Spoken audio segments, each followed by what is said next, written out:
যদি কোনো নারীর হাতে দেখেন এরকম চ্যাপটা এত বড় মোবাইল আছে, তাহলে আমার ব্যক্তিগত মত বলছি, শতকরা 65টা নারী দেখবেন ওরা লম্পট, ওর চরিত্র ভালো নাই।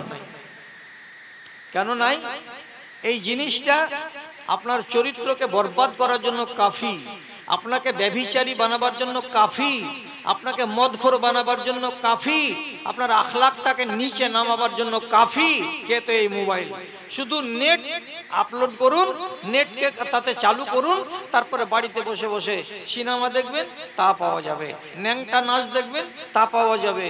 কোনো জিমন্যাস্ট দেখবেন, তা পাওয়া যাবে। হিরোইনদের কামড়া কামড়ি দেখবেন, তা পাওয়া যাবে। ফুটবল খেলা দেখবেন, তা পাওয়া যাবে। আপনি যা চাইবেন তাই পাওয়া যাবে। তার চাইতে মজার কথা হলো এই, হোয়াটসঅ্যাপের ভেতরে 8 দিন ধরে চলাচল করতে করতেই ওতে নিয়মই করা আছে, প্রতিদিন বন্ধুদের তালিকা ভাসবে। আপনি যদি পছন্দ করেন যে ছেলেটার চেহারা ভালো, এ দেখতে সুন্দর লাগছে, ওকে খালি এমনি করে ঠোকা মারবেন, লাইক। লাইক মানে পছন্দ, আপনার বন্ধু হয়ে গেল। এরকম বন্ধু কত আছে এক একটা মোবাইলে। এরকম এক একটা মোবাইলে এক একজনের 5,000, 10,000, 15,000 করে শুধু বন্ধু আছে। একটা কথা যদি খালি লিখে দেয় আর দিয়ে ছেড়ে দেয়, 1 সেকেন্ডের ভেতরে ওর 14,000, 15,000 বন্ধুর কাছে চলে গেল কথাটা। একটা মোবাইলে কত প্রেম আলাপ চলছে, সারা জগৎকে নষ্ট করার জন্য, যুবক যুবতীদেরকে বরবাদ করার জন্য 1 নম্বর হাতিয়ার হলো এই জমানায় কে? তো ফেসবুক। হাজার হাজার নারী বাড়ি থেকে বেরিয়ে যাচ্ছে, দেখা নাই শোনা নাই, মোবাইলে পরিচয়। ও ছেলেটার বাড়ি ভোপাল আর মেয়েটার বাড়ি নেপাল। ঘরে বসে বসে মোহাব্বত হয়ে গেল, বাড়ি থেকে বেরিয়ে গিয়ে ওরা দুজনে কোনো জায়গাতে এক হয়ে গিয়ে বিয়ে করে নিচ্ছে। এগুলা হয় না? হাজারটা হচ্ছে। হ্যাঁ, এইগুলো জিনিস আমাদের সমাজটাকে নষ্ট করলো, বরবাদ করে দিল। তো ভাইজান, আমি আপনাকে বুঝাতে চাইছি কথাটা এই বলে যে রাসূলুল্লাহর জমানাতে বিয়েটা সহজ বলতে কেমন ছিল। একটা মেয়ে ছেলে রাসূলুল্লাহর কাছে এসে বলছে, ওয়াহাবতুল্লাকা নাফসি ইয়া রাসূলুল্লাহ, আল্লাহ রাসূল, আমি আমার জানটা, আমি আমার দেহটা আপনাকে দান করে দিলাম, আপনি কবুল করে নেন। কথা বুঝেন? আমি আমার দেহটাকে আপনাকে দান করে দিলাম, আপনি কবুল করে নেন আমাকে। তো কেউ যদি নিজের দেহকে, শরীরকে রাসূলুল্লাহকে দান করে দেয়, তো রাসূল যদি গ্রহণ করেন তো সেটা জায়েজ। কিন্তু রাসূলুল্লাহ এই মহিলার কথা শুনে হ্যাঁ না উত্তর করছেন না, হ্যাঁ নিলাম কি নিলাম না, রাসূল চুপ আছেন। অন্য আরেকজন সাহাবী তখন কয়েছে যে ইন লাম তাকুন লাকা বিহা হাজা, আয় আল্লাহ রাসূল, আপনার যদি দরকার না থাকে এই মেয়ে ছেলেটাতে, আপনি আমাকে দিয়ে দেন না, আমার দরকার আছে। তার মানে আমার স্ত্রী নাই, আপনার যদি দরকার না লাগে আপনি আমাকে দিয়ে দেন, আমার দরকার আছে। তার রাসূলুল্লাহ বললেন, তোর কানুন আর আমার কানুন যে আলাদা। আমাকে দান করলে, আমি দান কবুল করলে এই নারী আমার জন্য হালাল, কিন্তু সাধারণ পাবলিকের জন্য কোন নারী সে যদি নিজেকে দান করে তো হালাল হবে না। কাজে তোমাকে যদি হালাল করতে হয় তো বিবাহ করতে হবে, আর বিবাহ করতে গেলে বিনা পয়সাতে বিবাহ হবে না। অতএব তুমি যদি এই মহিলাকে চাও তো তাড়াতাড়ি করে মোহরের ব্যবস্থা করো, আমি বিয়ে দিয়ে দিচ্ছি তোমার। রাসূলুল্লাহর কথা শুনে লোকটা বাড়ি গেল। রাসূল তাকে বলেছিলেন কি, ওয়ালতামিস ওয়ালাউ কানা খাতিমান মিন হাদিদ, একটা যদি লোহার আংটি পাও বাড়িতে, আংটিটা নিয়ে এসো, এটা এই মেয়েটাকে মোহরানা দেব, দিয়ে তোমার বিয়ে পড়াবো। লোকটা বাড়ি এসে দেখলো কিচ্ছু নাই বাড়িতে, লোহার আংটি কোন কথা, এমনি খালি হাত চলে এসে বলছে, আল্লাহ পাকের রাসূল, আমার বাড়িতে একটা লোহার আংটি পর্যন্ত নাই। রাসূল বলছেন, কি দিয়ে বিয়ে দিব রে, মোহর তো কিছু লাগবে, কিছুই নাই। তো এই জায়গাতে রাসূলুল্লাহ এই লোকটাকে বলছেন, তোমার কোরআন মাজিদ কিছু মুখস্থ আছে? তখন বলছে, সূরা তো কাজা ওয়া কাজা, আমার কাছে সূরা মুখস্থ আছে 4-5টা। সূরা ওয়াকে আমি জানি, সূরা হাদিদ আমার মুখস্থ, সূরা কাফ আমার মুখস্থ আছে। তো 4-5টা সূরা আমার মুখস্থ আছে। যখন বলা তখন রাসূল কি বলছেন, যাওয়াজনাকাহা বেমা মাকা মিনাল কোরআন, তুই যেই কোরআনের সূরা কয়টা জানিস, এই সূরা কয়টার বিনিময়ে আমি মেয়েটার সঙ্গে তোমার বিয়ে পড়িয়ে দিলাম। আর মানে কি, কোরআন মাজিদ তুমি যতটি জানো এই মেয়ে ছেলেটিকে বাড়ি গিয়ে তুমি শিখাবে, শিখিয়ে যদি দাও অন্য জায়গাতে শিখাতে গেলে তুমি কিছুটা মজুরি পেয়ে যেতে, তো তোমার বাড়িওয়ালিকে যদি শিখিয়ে দাও তাহলে এটাই তোমার মজুরি, আর এর বিনিময়ে তোমাকে এই মেয়ে ছেলেটির সঙ্গে বিয়ে পড়িয়ে দিলাম। রাসূলুল্লাহ তার বিয়ে ওই মসজিদের ভেতরে পড়িয়ে দিলেন। লোকটি খালি হাতে এসেছিল, একটা বাড়িওয়ালিকে সাথে করে নিয়ে নিজের বাড়ির দিকে গেল। আমার জিজ্ঞাসা, বেশি রাত আপনাকে আমি এখানে বসিয়ে রাখবো না, পট পট করে উত্তর দেন তো। মসজিদের নববীতে যে বিয়েটা হয়ে গেল, তো ছেলেটাকে মেয়েটাকে দেখতে গেছিল? যায়নি। মেয়ের বাবা কি ছেলেটার বাপের বাড়ি গেছিল ছেলেটাকে দেখতে? যায়নি। মেয়ের বাপের বাড়ি এসে ছেলেটা এসে কি বাইনা করেছিল? করেনি। যে বিয়েটা লাগলো মসজিদের নববীতে, তো সেই বিয়েটাতে 50 জন বরযাত্রী ছিল? ছিল না। বরযাত্রীও নাই, দেখাও নাই, বরণটাও নাই, বাইনাও নাই, শুধু দুই পক্ষ রাজি হলো, তো রাসূলুল্লাহ বিয়ে পড়িয়ে দিলেন। এটাতে একটা নমুনা হলো। আপনার একটাতে তো মন ভরবে না, বলি এটা একটা একক ঘটনা হতে পারে। আমি বলছি পৃথিবীতে সবচাইতে দামি দামি নারী হলো তিনটা। একটা হলো মারিয়াম, ঈসা নবীর মা, একটা হলো নবীজির স্ত্রী খাদিজা, আর একটা নবীজির বেটি, সে হচ্ছে ফাতেমা।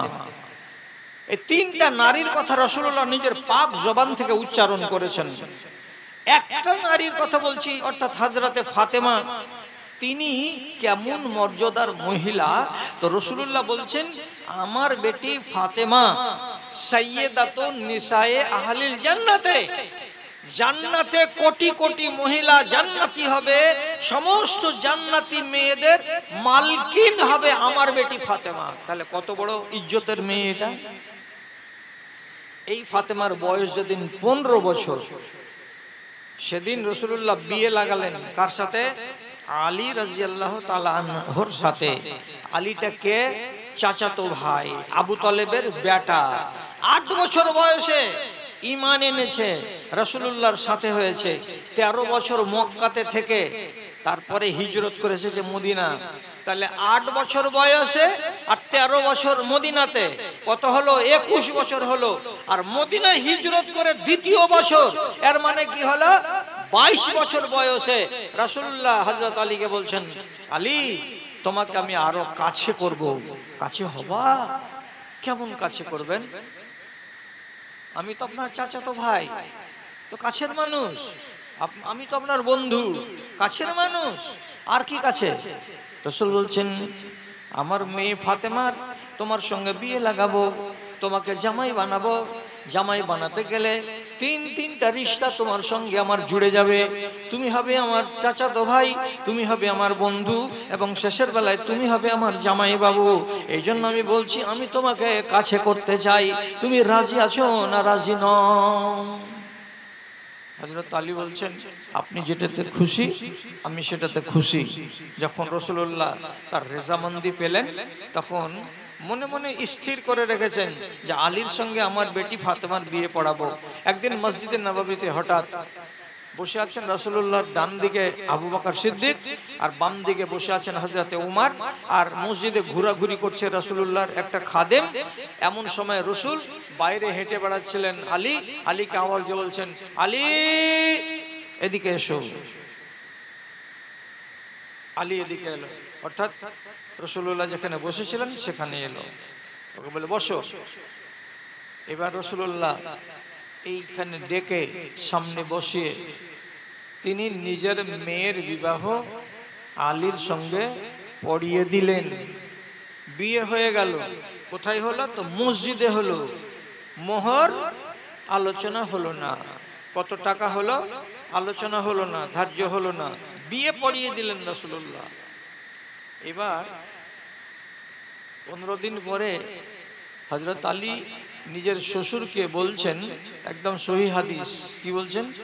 ইবনে বি ফাতেমাতা, আয় আল্লাহর রাসূল, আমি আপনার বেটি ফাতেমাকে নিয়ে বাড়ি যাব, ঘর সংসার সাজাবো, তার সঙ্গে আমি আমার পরিচয় করব, সে আমার সঙ্গে পরিচয় করবে, আমরা স্বামী স্ত্রী দাম্পত্য জীবনে আসব, তো আপনি আপনার বেটিকে আমার বাড়ি বিদায় করে দেন। রাসূল বলছেন মোহর দাও। মোহর তো দাওনি, কিছু দাও মোহর। তো হযরত আলী বলছেন 8 বছর বয়সে আপনি আমাকে আমার বাপের কাছ থেকে নিয়েছিলেন, তখন থেকে আজ পর্যন্ত জুতা, স্যান্ডেল, চপ্পল, গেঞ্জি, শার্ট, পায়জামা, পাঞ্জাবি আর সাবুন যত লাগে আপনি সব দিয়ে এসেছেন, আর আজকে বিয়ে দিলেন বেটির সঙ্গে, ফের টাকার কথা বা মোহরের কথা বলছেন, মোহর আনো। আমি কোথায় পাবো মোহর আনা? রাসূল বলছেন মোহর আনা লাগবে, বাড়ি যাও কিছু ঢুঁড়ো। তো বলছে তো আমার তো কিছু নাই।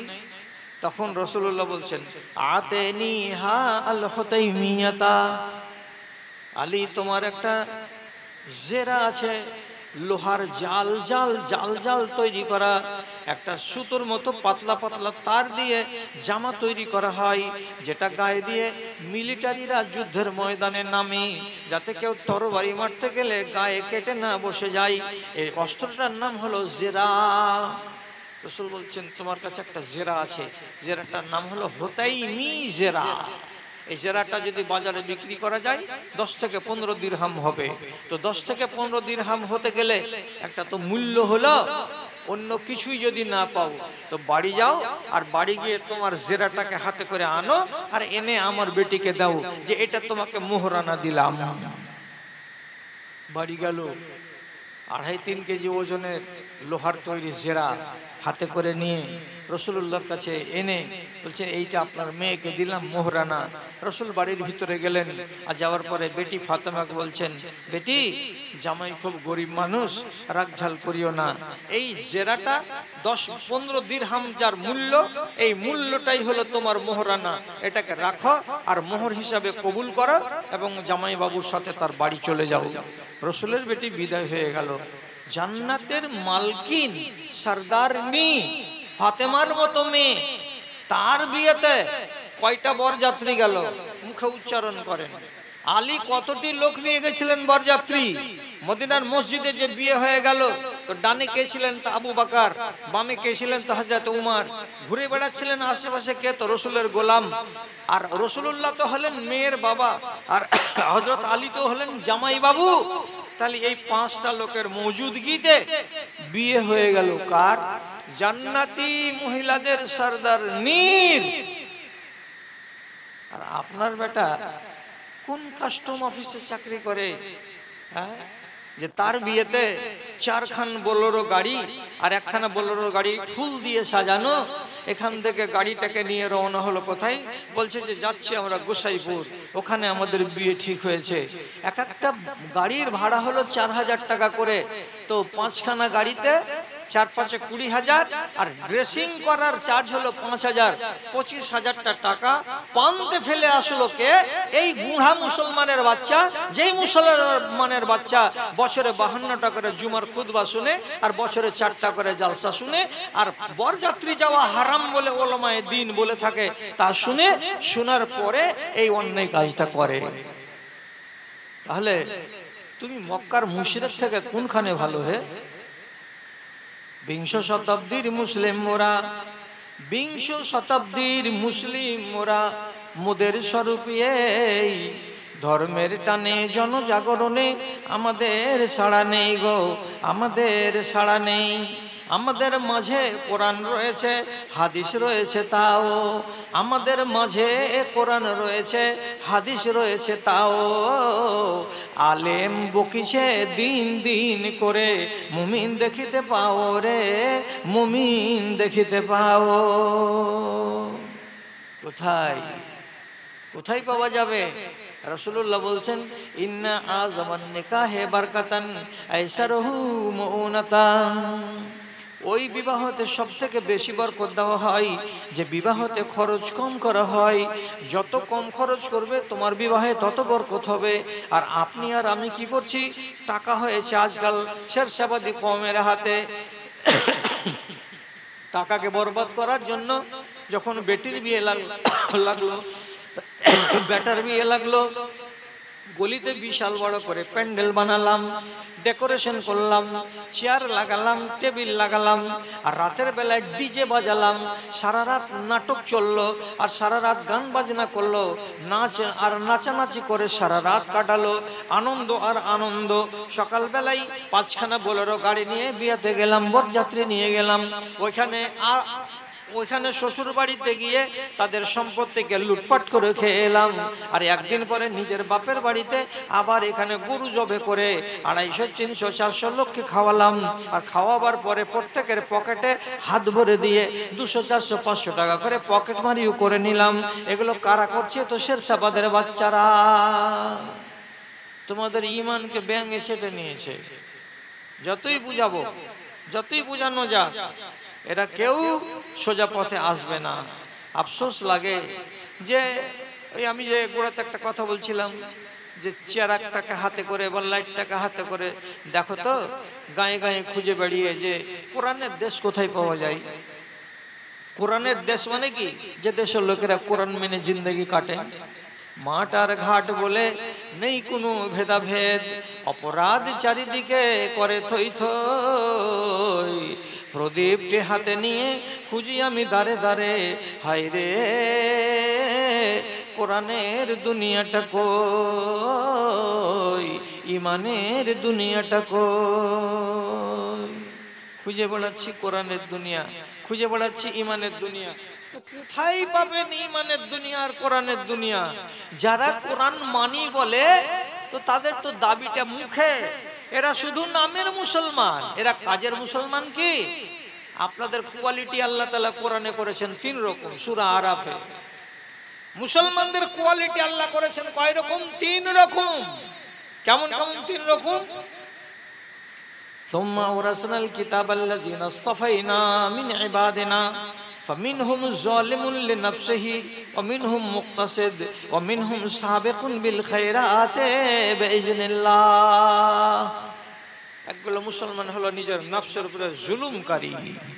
নফসের উপরে জুলুম করে মানে আল্লাহর আইনকে মানবে না, নিজের ক্ষতি নিজেই করবে, এরা হলো জালেম। আরেকগুলো হলো কি? মুকতাসিদ, মধ্যমপন্থী। রোজাটি করছি, নামাজখানি পড়ছি, বেশি বেশি পারি না। নফল নফল রোজা করো, করি না। নফল নামাজ পড়ো, পড়ি না। ফরজটা পড়ো, হ্যাঁ ফরজটা পড়ি। ওষুধ জাকাত গুলো দাও, বলছে হ্যাঁ দিই। বেশি বেশি সাদকা করো, না করি না। যেটা ওয়াজিব সেটুকু করি।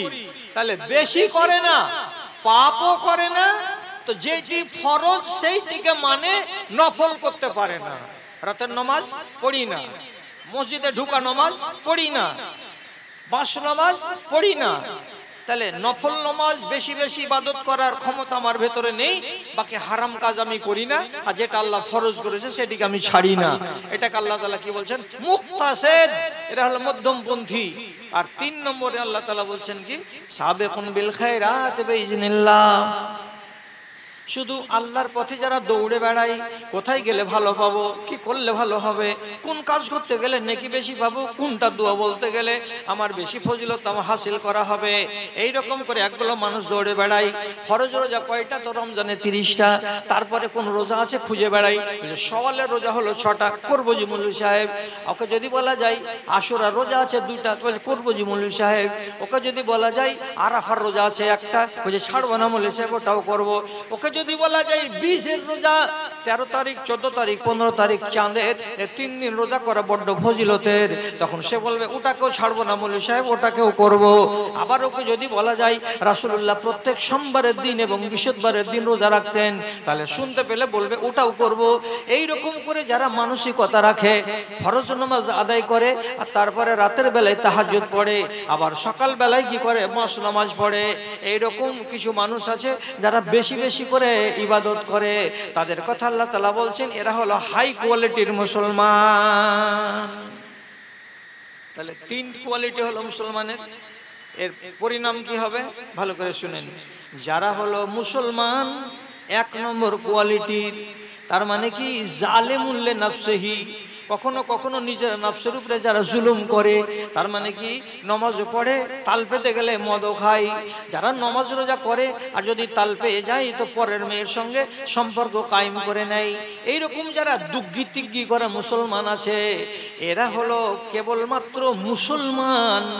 মুসলমান যদি ইসলাম নিয়ে কবরে চলে যায়, তাহলে পরে প্রথম চান্সে আল্লাহর জান্নাত যাবে কি যাবে না নিশ্চিত করে বলা যাবে না, বরং এটা চান্স আছে যে ওই লোকটা মরার পরে আগে আল্লাহর জাহান্নামে যাবে, তারপর ওখান থেকে আল্লাহর জান্নাত পাবে।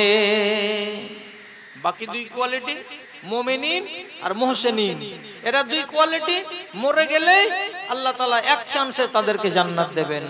বন্ধুরা, আমাদের দেশের কোয়ালিটি এখন কোনটা বেশি? কোনটা সব থেকে বেশি? হলো মুসলমানের সংখ্যা আমাদের দেশে। আপনি লাইট নিয়ে যদি খুঁজে বেড়ান, আপনি পাবেন না মুসলমানকে, জি মুমিনকে পাবেন না, মুহসিনিনকে পাবেন না। ওই তো বলছি, প্রদীপটি হাতে নিয়ে খুঁজি আমি দাঁড়ে দাঁড়ে, হায় রে ইমানের দুনিয়াটা কই, কোরআনের দুনিয়াটা কই। কেউ মানে না, কেউ মানতে চায় না কোরআনের আইন। এখানে যে সুখ আছে এটা কথা এরা বুঝে না।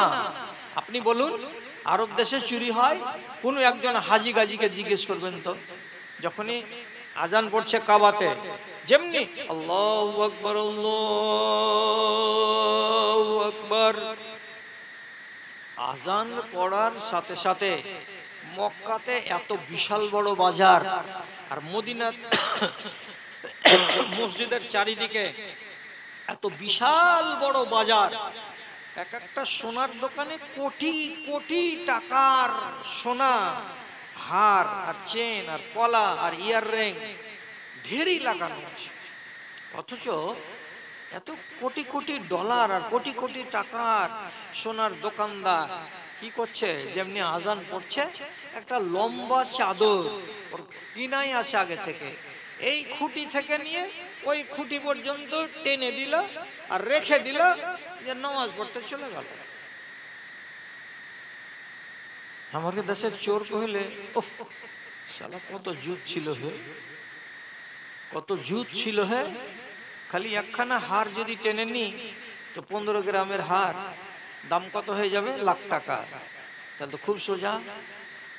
কিন্তু ওরা কার ভরসাতে এত বড় দোকানটাকে খুলে ফেলে দিয়ে চলে গেল?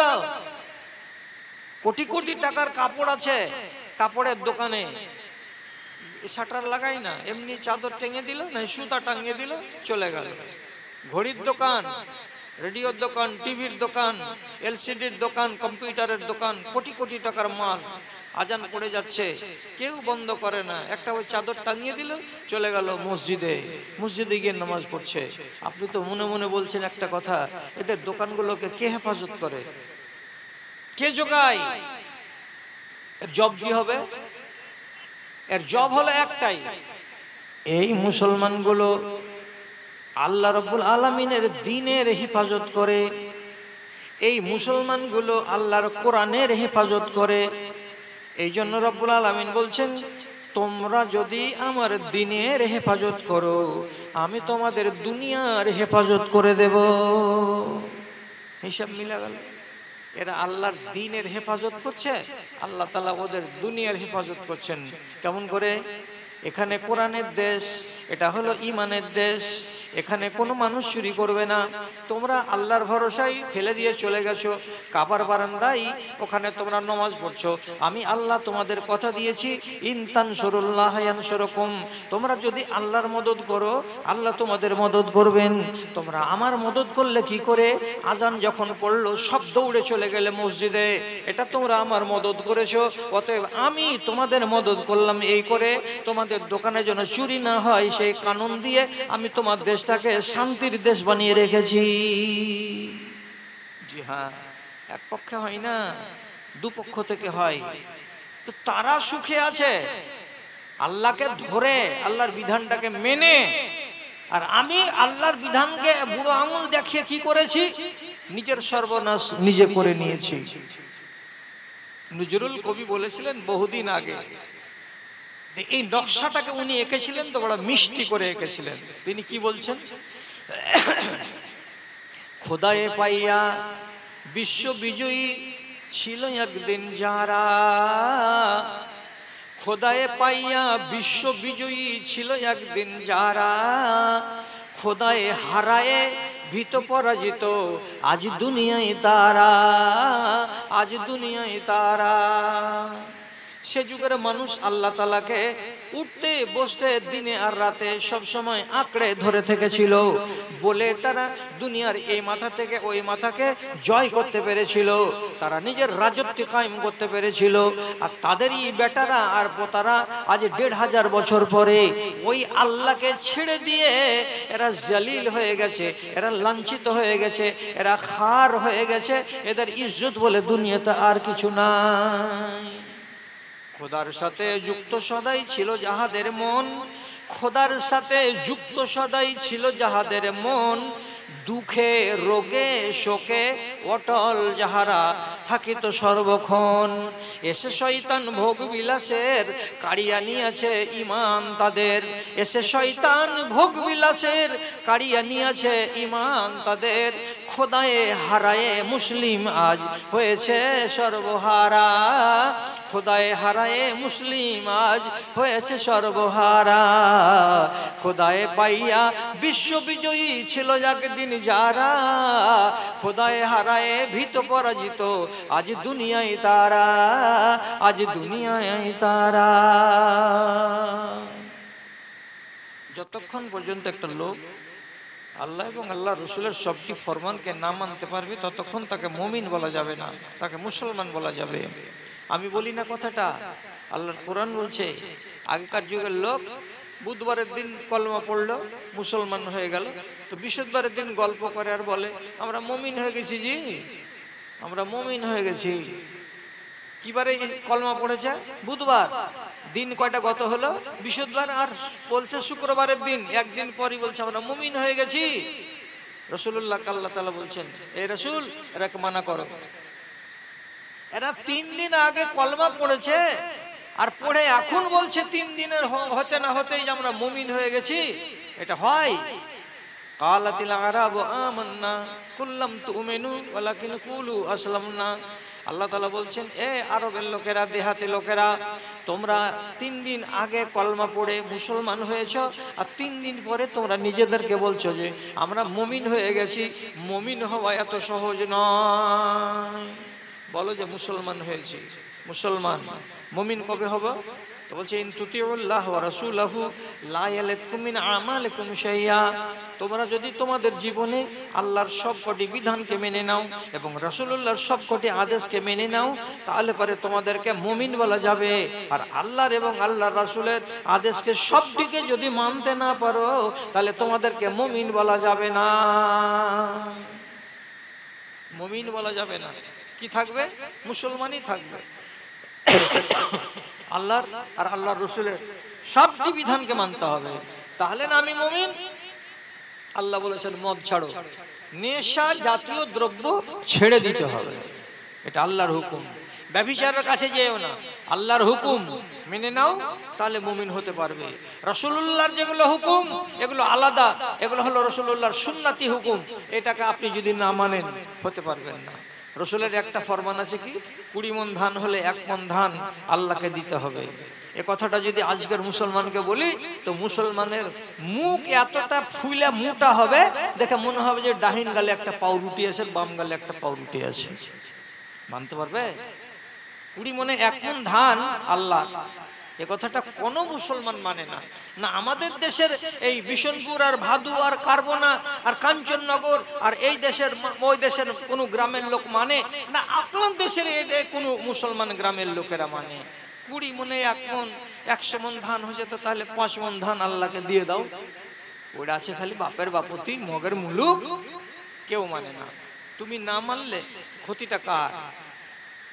তুমি মানলে না তো তুমি মুমিন হতে পারলে না। কেন? আমি কোরআন থেকে বললাম ইন তুতিউল্লাহ ওয়া রাসূলাহু, যতক্ষণ পর্যন্ত তুমি আল্লাহর এবং আল্লাহর রাসূলের ইতাআত না করবে ততক্ষণ পর্যন্ত নয়। লা ইয়ালিকুম মিন আমালিকুম শাইয়া, এটা কি কোরআনে, এটা কি রাসূলুল্লাহর ফরমান নয়? আমি যদি বলি যে হ্যাঁ এটা রাসূলুল্লাহর ফরমান, তাহলে আপনাকে 20 মণ ভুট্টা হলে 1 মণ ভুট্টা আল্লাহর নামে বের করে দিতে হবে। আপনার কষ্ট হয় কেন? কষ্ট হয়, আপনি জমি দিয়ে দিলেন একটা লোককে, লোকটা জমিতে ফসলটা মারলো, আপনার সাথে কথা হয়েছে আমি নেবো 4 মণ আর তুই বাদ বাকিটা নিয়ে নিবি। কিসের নিবা তুমি? জমিটা আমার। আপনার জমি বলে 1 বিঘা জমিতে ভুট্টা হলো 20 কুইন্টাল, আপনি পেলেন 5 কুইন্টাল, 15 কুইন্টাল পেল কে? তো আধিদার, ও করেছে বলে 15, আর আপনি জমির মালিক বলে আপনি পেলেন 5 কুইন্টাল। তো এইবার সত্য কথা বলেন তো, জমির মালিক আপনি? সব লোকটি বলবে হ্যাঁ আমার জমি। এই পাগল লোক, যে জমিটা আজ আপনার, 30 বছর আগে ওই জমিটা রেকর্ড ছিল কার নামে? আপনার বাপের নামে ছিল না? আপনি তার 50 বছর আগে দেখেন তো ওই জমিটা কার নামে রেকর্ড ছিল? আপনার দাদার নামে।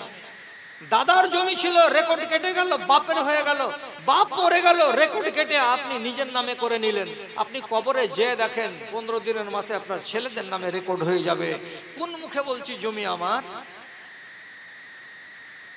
আমার জমি হতে গেলে আপনার দাদু যে কিনেছিল ওই নামটাই থাকতো, ওর পরে বাপের নাম আসতো না, বাপের পরে আপনার নাম আসতো না, আপনার মরার পরে বেটাদের নাম আসতো না।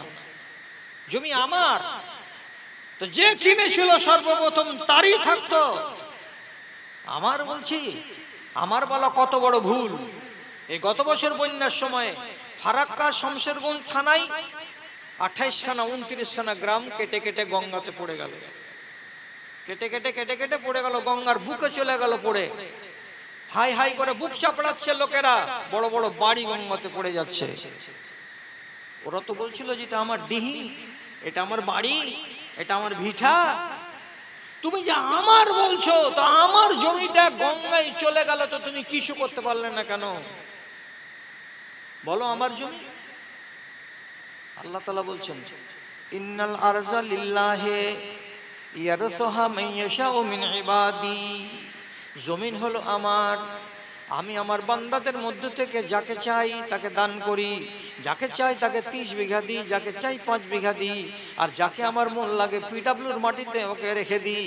আমি তাকে জমি জমা দিই না। জমির মালিককে তো আল্লাহ। যদি এই কথাটা কোরআনের আমি মানতে পারি, আমার বুকে যদি ঈমান থাকে, তাহলে অস্থায়ী মালিক হয়ে 1 বিঘা জমি যদি 5 কুইন্টাল ভুট্টা আমি পাই, আর 15 মণ যদি 15 কুইন্টাল যদি চাষি পাই, তাহলে আসল অরিজিনাল মালিক আল্লাহ তাআলা। তিনি 20 মণে 1 মণ কেন পাবেন না? আল্লাহ তাআলা তো অল্প ভাগ চেয়েছেন, আপনার সমান তো ভাগ চাননি। তাহলে 20 মণে 1 মণ যদি আল্লাহর ভাগ হয়, আর সেটা যদি দিতে আমি না পারি, আর আমার দ্বারা যদি এটা আদায় করা সম্ভব না হয়, আল্লাহর কসম খেয়ে বলছি, আপনি মুসলমান হয়ে আছেন, মুসলমান হয়েই মরবেন। আপনি মুমিন হতে পারলেন না, মুমিন হয়ে কবরে যেতে পারলেন না। কে বুঝাই? আমি আমার জাতকে তো বুঝাচ্ছি 1975 সাল থেকে, আর আজকে হয়ে যাচ্ছে 2023 সাল শেষ হতে চলল। আজ থেকে ছঠি জামাতে মনে হয় তালিবে ইলম ছিলাম। আব্বা অসুখ হলো, আমার ভাই আব্দুল মজিদ, আমরা তো এক জায়গার, এক বিছানের, এক মাদ্রাসার, এক ওস্তাদের আন্ডারে পড়া। আব্বা অসুখ হলো তো বলে যেতে পারবি রে? হ্যাঁ পারবো, হাজিরি দিতে পারবো। চলে গেলাম ধুলিয়ানে, বাপের বদলে জালসা করলাম 1 ঘন্টা। সে যুগে বক্তার খুব অভাব ছিল, আঙুলে গোনা কয়টা লোক। আমি ওখানে ছাত্র, 1 ঘন্টা ভাষণ দিলাম, তো রাতারাতি আমার কাছে 3 জায়গার দাওয়াত পড়লো। আমি বাপকে এসে বললাম এই ব্যাপার। বাপ মুচকি হেসে বলছে, জিলাপি ভাজার বেটা জিলাপি ভাজবি? মানে তোর বাপ ওয়াজ করে বেড়াইতে তুই ওয়াজ করবি? তো খুশি হলো। আমি যে ছাঠি জামাতের তালেব ইলম যে এই মাঠ ঘোরা শুরু করেছি, সেটা ছিল 1976 সাল। আজ 2023 সাল পার হচ্ছে। কওমের কি করতে পারলাম? হ্যাঁ, কণ্ঠ আমার ক্ষীণ হয়ে এলো, কণ্ঠ আমার ক্ষীণ হয়ে এলো, অবশ হইল পা, শত হাক দিলেও অচেতন জাতি কেউ চেতন হইল না রে, কেউ চেতন হইল।